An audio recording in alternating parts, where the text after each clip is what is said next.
grew up in a racing family, so we were always on the road all summer long. Like literally, I spent from the time I was 6 months old until I was 31. I spent every summer at the racetrack from April until end of September. It gave me a strong background for who I am and who I've kind of turned into as a businessman and all that.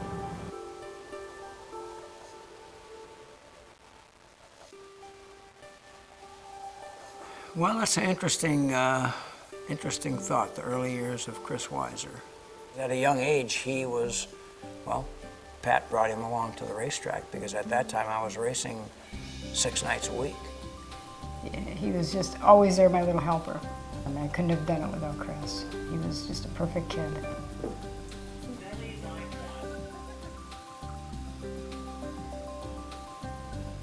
Well, I did look up to Chris a lot as, growing up, especially, when he started, transitioning into the IT business. He just always thinks outside the box.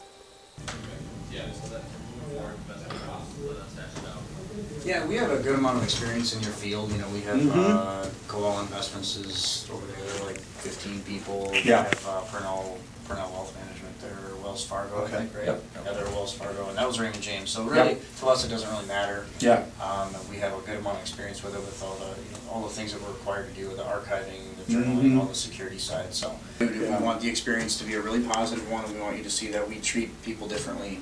I look at how my background has turned out, and I'm now a tech guy slash CEO slash jock, because I golf and I play pretty much any sport there is to play. But then I'm also a gearhead because I grew up working on the cars all the time, and I grew up in that environment. And it's really totally changed my whole life, because what I think it's developed on me is probably the whole problem solving skill set.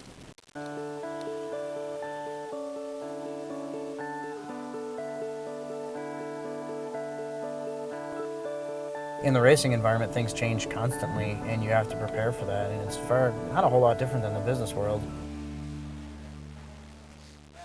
Working on the race cars, the biggest thing that you probably came away from that was you could never give up. You could never quit. And the perseverance or the frustration, they went hand in hand, because, when you drove a race car, there was only one winner. Because I was driving race cars at 18 years old, and I decided I wanted to have a website, because websites were like literally brand new. They were the thing to do in 1995 as I was graduating high school. And I went to the local internet provider that did dial-up for me, the old school modems, and said, hey, I want a website. And they're like, well, we don't know who can build it for you, because we don't. And so I built it myself. I got some books and I did it myself. Now, they didn't even have classes for that then. And that's kind of when I started to realize in my own head that, I don't know if I want to go to school, because I was going to go to school to be an engineer. And I've always been a smart guy, I think, but I've never really had a ton of motivation towards school. I was the first person in my family to go to college and get a degree, and I really wanted that for our children. My husband was a teacher. He went to college for 4 years and had his degree as well, and I felt it was important for the boys both to go on to higher education. Christopher, in high school, he was a techno freak. I mean, when Commodore 64s came out, that was his first baby, and he just spent enormous amount of time with that computer and the games and understanding the technology. They all have their little avenues of fun and enjoyment, and I let them go their way. As a mom, I think you have to. With emergency dispatch, 4 hours, 7 to 24 on-site service with emergency dispatch. You can only throw one back at him. See what he said. Let's see what he says. I think it's a mix of intellectual, some sort of intellectual genius, just because his mind works in this really weird way, unlike anybody I've ever met in this industry. And then mix that with his ability to be very social, very down to earth, connect with people on their level, kind of a thing. You just don't see that much, A, from, I think, entrepreneurs, and B, from IT people. So he's a really good example for guys that we hire that are really dealing with systems and networks and things like that, because it's something to strive for, and actually being able to look somebody in the eye and get the job done outside of just interacting with a piece of hardware or computer. And from the actual intellectual part, his mind's working a million times a minute. He's constantly thinking of ways to kind of change up the business and be like nobody else out there. So I think that sets him apart.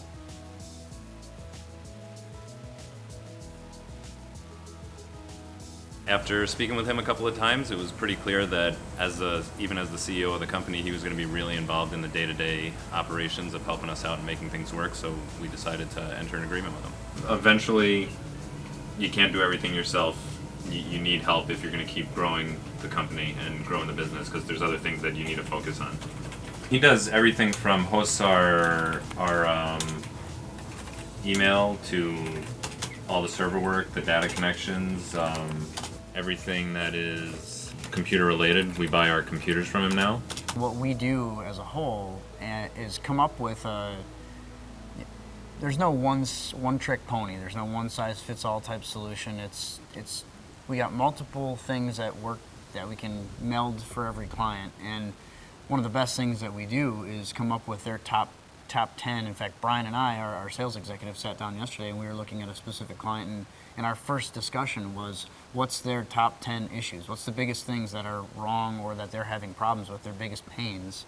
And then we take those pains and we build a customized solution based on that. And it can either be something small or something huge, and it depends. You take multiple things and you got to kind of put it together.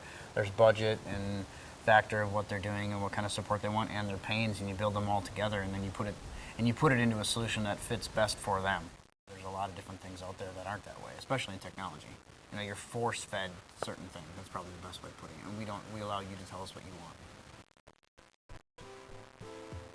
I was opening up a company and needed IT assistance, and that starts back in 2000 with Chris, and he kind of, through that mutual relationship, helped me navigate over the last 12 years. In the mortgage banking world, we have lots of paper and lots of files, and we were struggling with, I had to take on more office space just to store paper to meet some of the requirements. And Chris helped us bring in some technology pieces that really erased that need and allowed me to have more flexibility. Having that kind of a partner when you're a small business to be able to outsource that, I think is the kind of, and I'll say innovation, but that's the kind of trust a small business person needs to really know that this IT stuff is done. Chris was right there. Hey, what do you need? Let's get this done.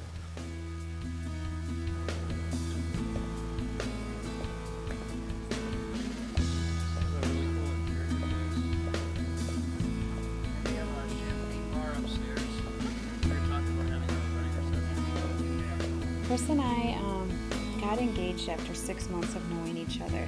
I met Chris, and one of the things right away that I knew was he had a very strong work ethic.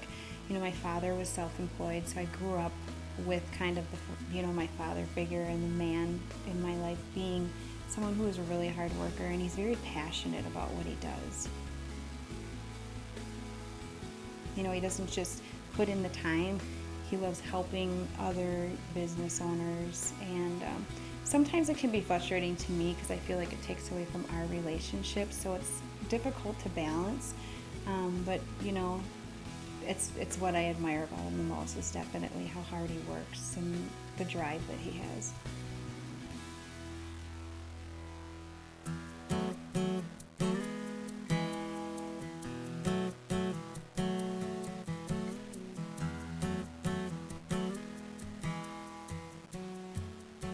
We've really grown in the last year that I've been here. I think hiring me and hiring James, our operations director, and even Natalie, our executive assistant, we've always been real cognizant of the fact that we have to differentiate ourselves in the industry by how we treat our clients.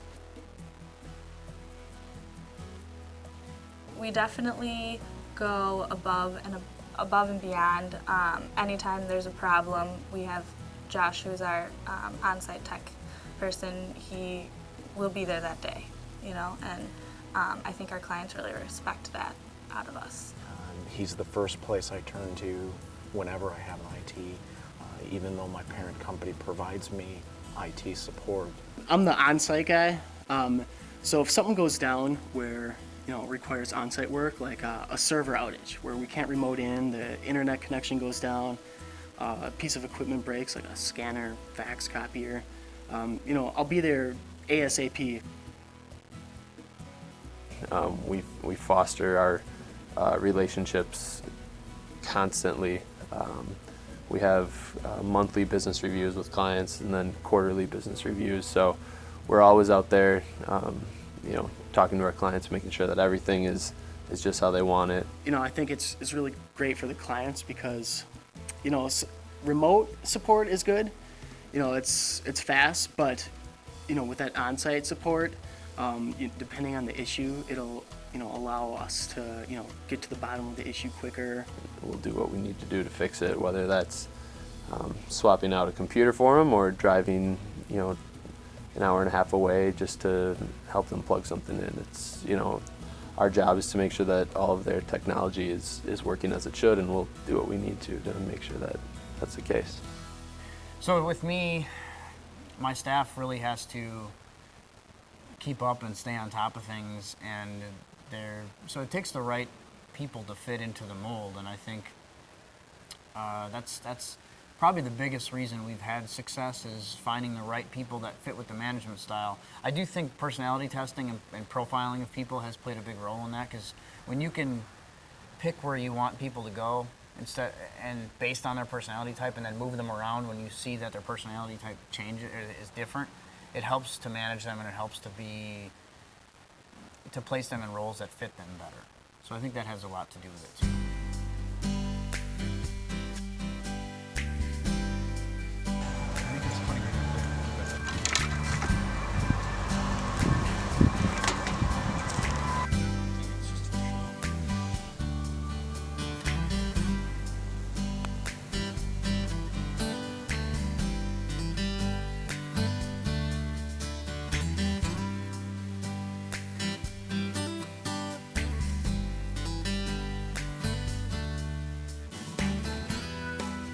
Coming into a place that you really enjoy working is a real blessing, and I think that starts with the person that owns the company. They set the tone for what it's going to be like on a daily basis, and to have the atmosphere that we have here and the camaraderie amongst coworkers is really fun.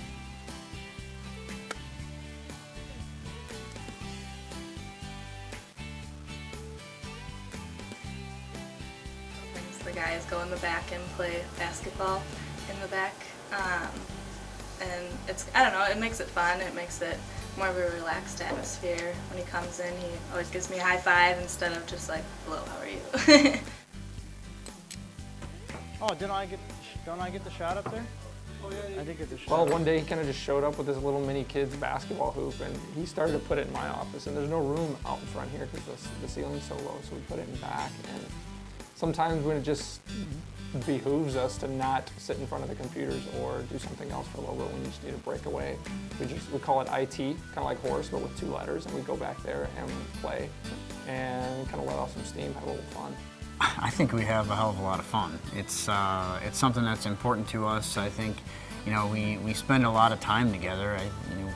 We spend more time with our staff than we spend with our spouses usually. We have a fantasy football league for everybody on the staff. We got a poker tournament next week. During the winter, we go bowling as a group, and we have team competitions. So, I think the role of that whole thing is, and this is kind of people say, oh, tech companies do that. I would recommend it for any company, because if your people are having fun and they want to come to work, that changes everything, because their attitude is a lot. It's just, everybody on my staff is having fun.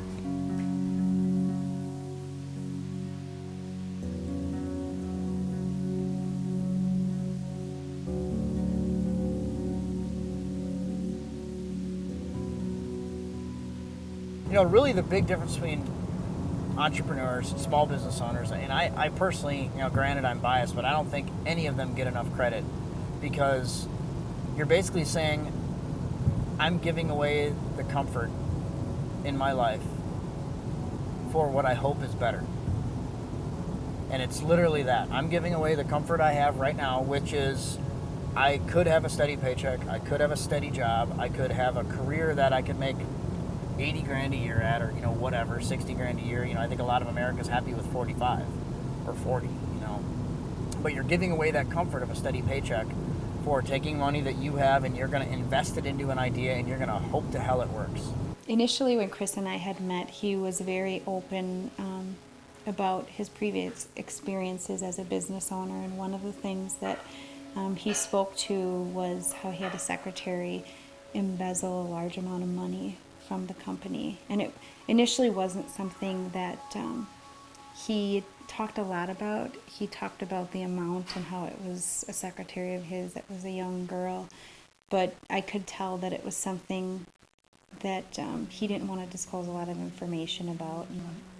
I think with Chris, that was a hard lesson that he had to learn. You need to really, really research the people that you're going to put your trust in, especially if they handle money.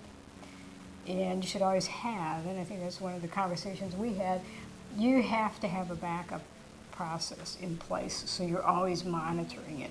You need to be watching over your staff as much as you can when it comes to money, because there's just too many ways that it can disappear.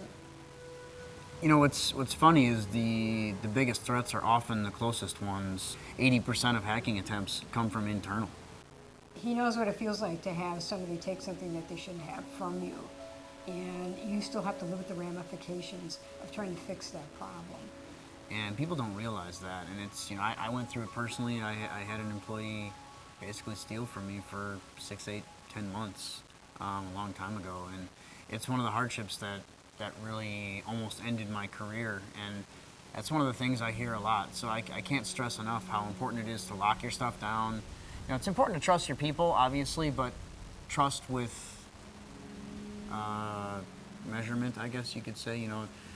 We have put in some basic procedures with all of our clients that we basically say this is what you should follow, and it really helps to put those fundamentals in place early, the second we sign them, basically, and because you never know, and you never think something like embezzlement or a massive virus, you never think that's going to happen until it does.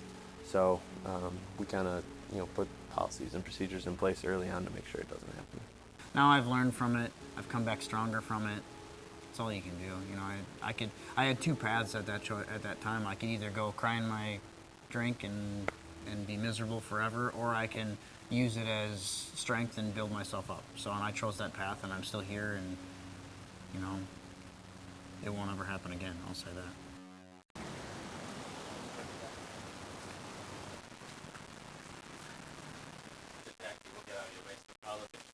The Ronald McDonald House of Eastern Wisconsin is the house that we're in and the house that Chris supports. And the Ronald McDonald House is really providing a home away from home for families that have ill or injured children. And families that stay here live outside a 25-mile radius. And so a lot of times families don't even know that they're coming to stay at a Ronald McDonald House because their children are flight for life, or they just want to get out as quickly as they can so that their children can be treated as quickly as possible. So oftentimes they come to us and they don't have even any amenities with them. And so we are able to provide everything for them, from a toothbrush and toothpaste to a bed to a hot meal and a roof over their head.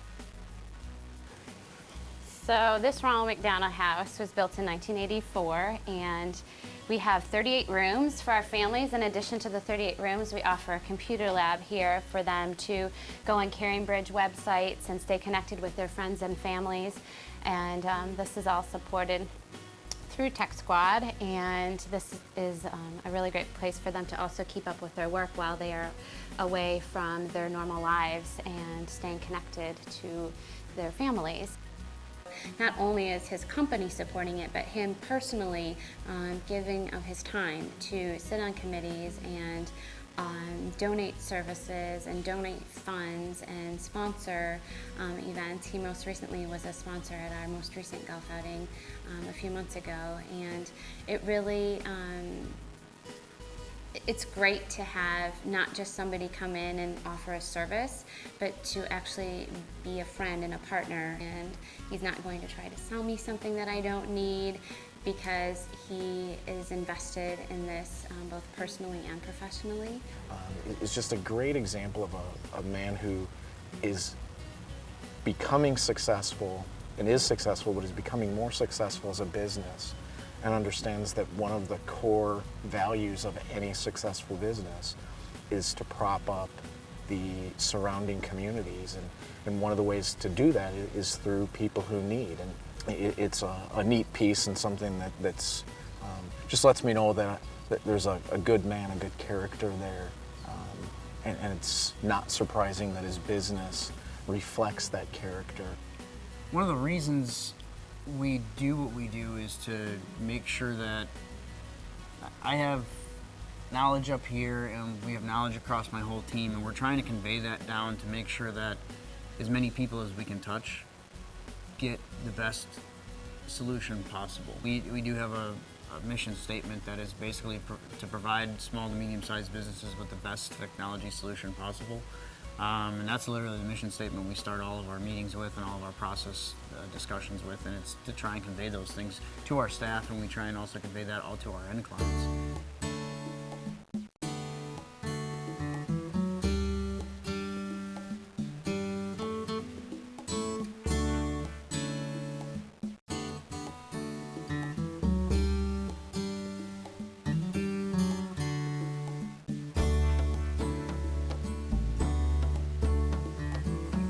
Tech guy, a lot of the times you think of someone who doesn't really have much personality, head down, just keystrokes and whatever else programming, but he's got a great personality. He's always willing to help and has always entertained us.